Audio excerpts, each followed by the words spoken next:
What's going on, guys? It's Christopher Toro, and welcome to Glorified Games, the place where we talk about video games and sometimes Sonic Forces. So, I was about to make an Infinite Part 2 video and looking at a bunch of your comments, and it's interesting how your theory can change when you look at others' theories. Now, this video is primarily about the original character in the game and where the heck he comes from. So, everybody's saying that Infinite and the OC are connected, right? And I read the Rise of Infinite comic. His Jackal team was supposedly taken out, and he was just sick of what the world has become, so Infinite took Eggman's offer for this supposed infinite power. He was the leader of the Jackal team, so he was used to having power. He was used to kind of changing the world in his own way. But what if the Phantom Ruby actually did change him to the point that he doesn't recognize his own team? The OC was a character that kind of came out of nowhere. He was the quote-unquote rookie that showed promising skill, but where did those skills come from? And why is he so good? Why does he know exactly how to defeat Infinite? And remember, the Phantom Ruby can also make the one that holds it hallucinate.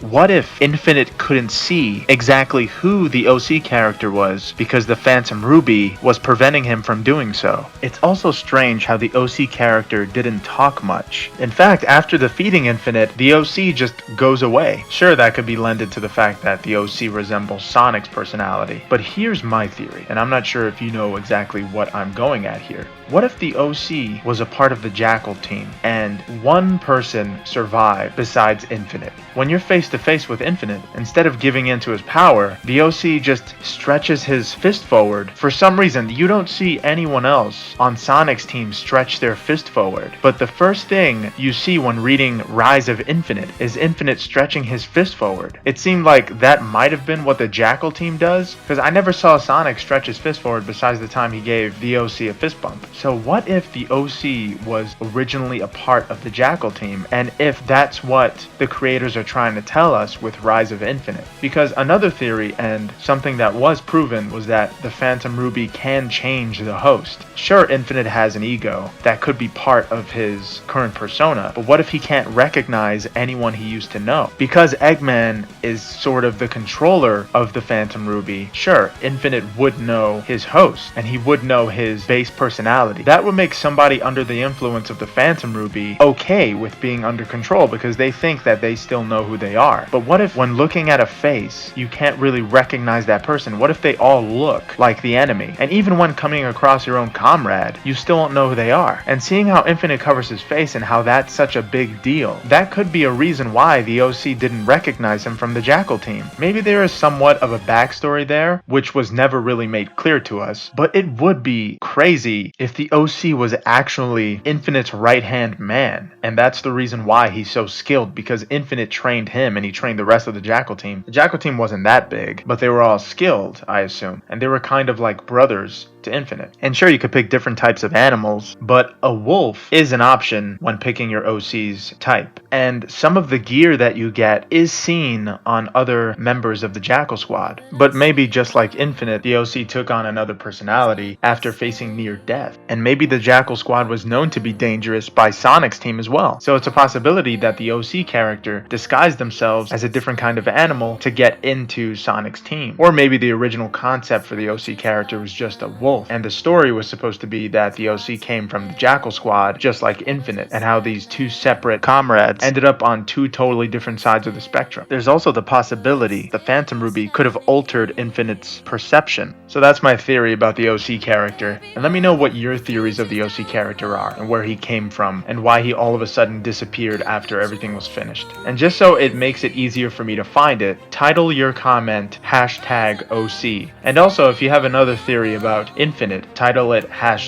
#Infinite. And thanks for watching, guys. Have a good one. Later.